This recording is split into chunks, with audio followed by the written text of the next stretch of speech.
ఉద్యోగ భద్రత కల్పిస్తారని కేసీఆర్ గాలి మాటలు చెప్పి ఆర్టీసీలో యూనియన్లు లేకుండా చేశారని ఆలేరు ఎమ్మెల్యే ప్రభుత్వ విప్ బీర్ల ఐలయ్య గుర్తు చేశారు. సికింద్రాబాద్ రెజిమెంట్ బజార్లో జరిగిన తెలంగాణ రాష్ట్ర ఆర్టీసీ బీసీ ఉద్యోగుల సంక్షేమ సంఘం ఆత్మీయ సమ్మేళనానికి ముఖ్య అతిథిగా హాజరైన ఐలయ్యను బీసీ సంఘాలు గౌరవ అధ్యక్షునిగా ప్రకటిస్తూ ఘనంగా సన్మానించారు. ఈ సందర్భంగా ఆయన మాట్లాడుతూ బీసీలను గత ప్రభుత్వం అనగదొక్కిందని, బీసీలు ఐక్యంగా ఉండి తమ హక్కులను సాధించుకునేందుకు పోరాటం చేయాల్సిన అవసరం ఎంతైనా ఉందని బీర్ల ఐలయ్య అన్నారు. బీసీలను అన్ని రంగాల్లో కాంగ్రెస్ ప్రభుత్వం పోషిస్తోందని చెప్పారు.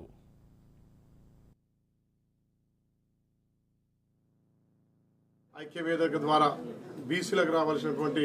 న్యాయపరమైనటువంటి హక్కులు కానీ, డిమాండ్లు కానీ, ఆత్మగౌరవం కానీ తప్పకుండా సాధిస్తామని చెప్పి మేమెంతో మాకంతా అన్ని శాఖలలో కూడా మా వాటా మాకు ఉండాలి. ఎస్టీ ఎస్సీ మైనార్టీలు ఏ రకంగా అయితే రాజ్యాంగబద్ధంగా వాళ్ళు పొందుతున్నారో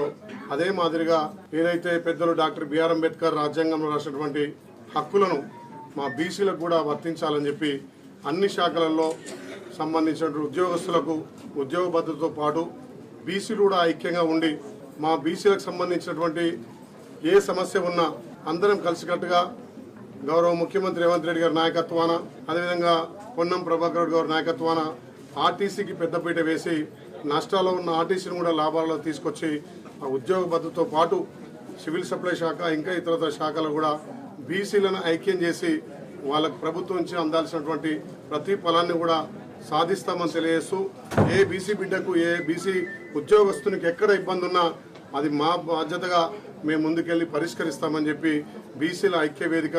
ఉద్యోగ సంఘాలన్నీ కూడా ఏకమై ఈ రాష్ట్రంలో ప్రభుత్వానికి పెద్దపీట వేసి వాళ్ళ ప్రభుత్వం రావడంలో కూడా బీసీ అంతా ముఖ్య పాత్ర చేశారు. కాబట్టి బీసీ ఉద్యోగులకు ఈ ప్రభుత్వం అండగా ఉండి